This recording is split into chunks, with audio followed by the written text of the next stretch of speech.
¿Sabías que en inglés la palabra you puede cambiar de pronunciación? Y eso es algo que no te enseñan en la escuela.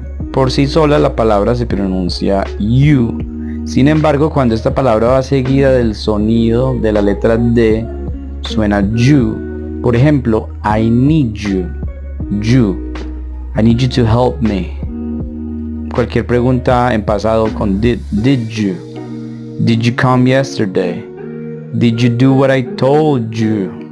Y después del sonido de T se pronuncia chu. Chu. I did what you told me. Por eso escuchamos cosas como what you doing, que viene desde what are you doing, pero dicho rápido dicen what you doing. O I gotcha. Suena chu. I gotcha.